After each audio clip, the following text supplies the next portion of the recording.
Good afternoon. Yesterday we announced that we made 2 arrests in the L.D. Clardy case, and we also announced that we're looking for Kobe Jenkins Jr. We didn't announce a lot of details because we knew that we were also looking for some additional people, and today is the day we'll be able to maybe fill you in on the final piece of what I'll call that puzzle. Today we announced that we also have warrants on Timothy Donnell Knight Jr. and Terrell Jaquez Parker. Again, if you recall, we mentioned Amos Snowden and his brother, Dacarian Snowden, are already incarcerated. We are looking for Kobe Jenkins. What I'm going to tell you today is that we believe that there were actually 2 cars involved in the shooting of L.D. Clardy. And there was Clarity's car, and then there were 2 cars behind it. And the second car was the Snowden brothers and Jenkins. And the third car, we believe, was Timothy Knight and Terrell Parker. So now we have 2 cars. There were 2 volleys of gunfire. 1 volley of gunfire, a short break, and then another volley of gunfire, totaling about 50 rounds into the car that contained L.D. Clardy. So now we're able to kind of put all that together, and we maintain, though, that L.D. Clardy was not the intended target, that they thought that was someone else. Right now I can tell you that Knight and Parker contacted Jenkins, Snowden, and told them that an individual that presumably had a hit on them was at a gambling or a dice game. They laid in wait, and then whenever that vehicle left, which was the car that L.D. Clardy was in, when that vehicle left, in fact, they followed them. We know that is true. We know that car went down Fairfield and in the area of Hollywood, and we know that when they got to the intersection, both the second car containing the Snowden brothers and Jenkins fired, and then again a brief break, and then there was another hail of gunfire, and that gunfire, we believe, was from Knight and Parker in that third vehicle. So this kind of puts a wrap on exactly what took place. We always wondered why it happened, how it happened, and how that many rounds were fired during that thing. I will tell you a little bit more about Knight and Parker because we went over Jenkins just yesterday. So Timothy Knight Jr. is going to be charged. He has an active warrant for principal to first-degree murder, conspiracy to commit murder, and 1 count of attempted murder. And he is currently on probation. I don't know the details of all the probation, but it is a drug-related probation that he is on. Terrell Parker will also be charged. There's an active warrant for him for principal to first-degree murder, conspiracy to commit murder, and 1 count of attempted murder. The attempted murder counts are because Ladarius was not the only person in the car. If you recall, there was another individual in the passenger seat, and he suffered some serious injuries as well. So that's where those charges come from. Parker also has active warrants of carrying concealed weapon, possession of a weapon or ammo by a convicted felon, resisting arrest without violence, marijuana possession, not more than 20 grams, drug, equipment possession, and violation of probation. So what you got now is 5 total people that are involved in the homicide of L.D. Clardy. And again, I hope this kind of puts the final piece to the puzzle, and we'll take questions if you have any. Yes, sir. That was a hail of gunfire. You guys are thinking that Jenkins, the shot that he fired was the one that killed Ladarius, and that's why these 2 guys are not being charged with murder? It's difficult to say exactly which specific round, what was the one that struck and killed Ladarius, LD.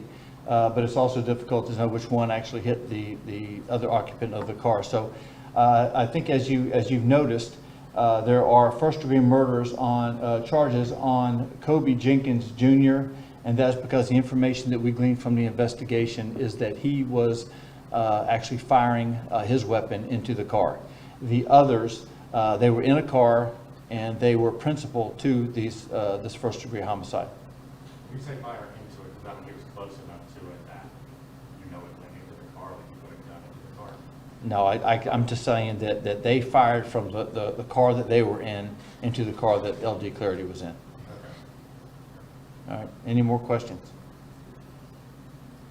All right, again, I know we've been dealing with this for about 3 months or so, and I know there've been a lot of questions. There was a lot of information about a gambling game, and a lot of times the information that we got was about, this is a result of a gambling game.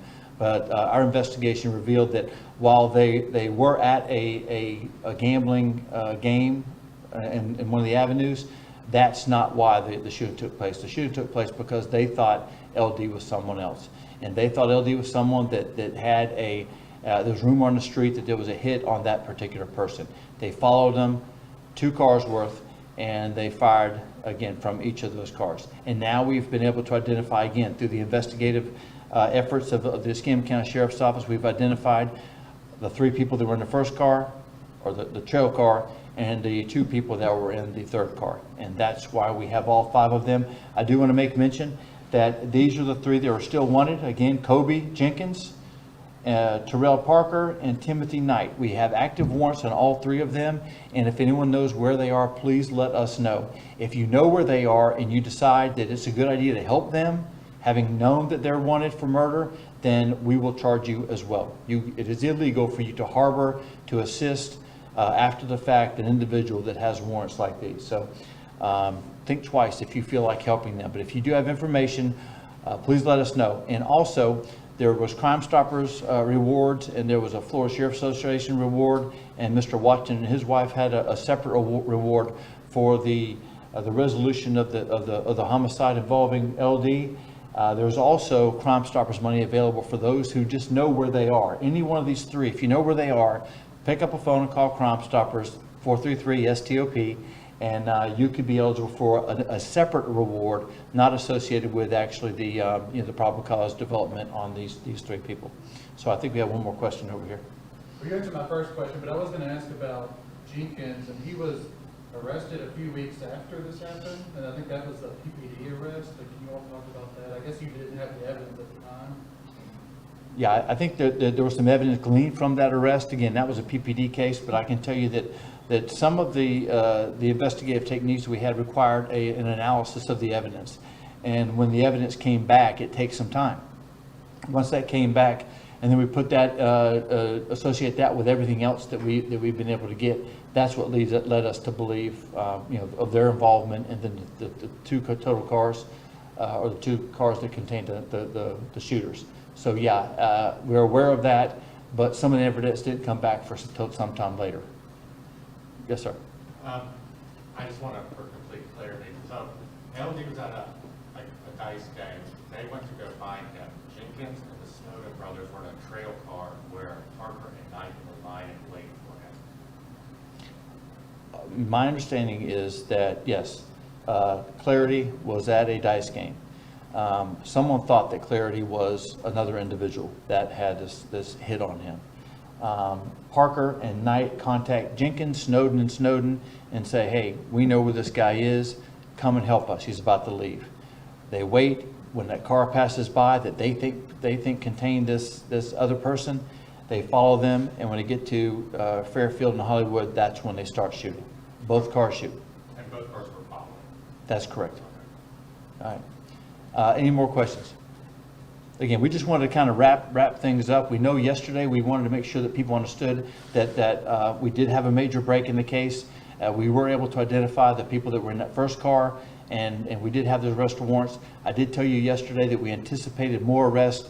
Obviously, we're here now. I will also say that the investigation does continue. We do believe that there may be people that aided them prior to. There may be some people that aided them afterwards, an accessory after the fact. And if that is the case, then we will pursue charges on them as well. Again, we've been working feverishly with the state attorney's office. They're aware of what's going on, and now we enter into the prosecution phase. I'm joined here by Chief Deputy Tommy Leiter, and I have Commissioner Lumen May. Again, we've had many conversations, and I guess Lumen knows a lot of these individuals. He knew LD Clardy, so he has a different perspective. Would you like to say anything? First, I want to thank Chief Simmons for the hard work and the investigators and our men and women in uniform to bring clarity. I think the question is not where the young man left, but he lost his life. in this community mourn for that. And so my petition to all the young people, to those who are playing football at Pine Forest, to those who are engaging in activities, to let the system work. The system has worked. We do not need to take the law into our own hands of retaliation or retribution on anyone. The Sheriff's Department has done their duty. Sheriff Simmons has led a great investigation, and we are able to bring resolve and resolution to this family. And I assure you, after many conversations with the Clardy family, they are satisfied with this investigation, and we encourage this community to have a calm and a satisfaction in knowing that justice is being served, and that our community will learn from this and will grow from this. And together, community, law enforcement, clergy, civil rights organizations, youth organizations, continue to invest in what I believe is the greatest investment. That's human capital, so this won't happen again to any other family in our community. Again, thank you, Sheriff. Just for a moment, I want to kind of talk for just a second to Terrell Palmer, Timothy Knight, and Cody Jenkins. We already mentioned that anybody that assists you, your family, your friends that assist you, we will arrest them if we find out that they're helping you. Turn yourself in. Don't make it any worse than it already is. It doesn't have to play out on the street. Walk into the front door of the Sheriff's Department, walk into the lobby at the jail, and turn yourself in. So it doesn't have to be any worse than what it already is. All right, the last thing I want to say before we stop is that LD's mother and father couldn't be here today, but we spoke to them. We spoke to Mr. Watson, and while they would like to be here, they're obviously dealing with things on their own terms and in their own locations. So I want to make sure that we keep them in our thoughts and our prayers, because they're still, just because we've made an arrest, just because we've announced these people that are wanted, it doesn't mean that their ordeal is over. In fact, far from it. We still have a prosecution phase. There's still going to be a lot going on. So if you know them and you can reach out to them, please don't stop now. Don't stop with your support. Don't stop with your love. And you know, as a community, we can learn and we can get better from all of this stuff. Whether it is because we now have a process that a better process, a more robust process, that we can get information to us. We have a trust in the Crime Stoppers. We have a trust in our fellow man, and I just think that that's the one of the important takeaways. We're very serious about apprehending these people. The efforts that we had in investigating it is now going to be shifted to apprehension, and if they're in town or if they're out of town, we're going to do what we can to go ahead and make those arrests. So, and with that, I want to say thank you all for being here. Thank you all for letting us get the information out, because if we couldn't get the information of the people that we want and get some of the details, because you know, the community needs a little bit of closure. The family certainly did. The community does as well. While no one believes that this makes sense, this homicide made absolutely no sense. But justice will be served. We will catch these people, but we still need your help. The family still needs your help. And thank you all very much.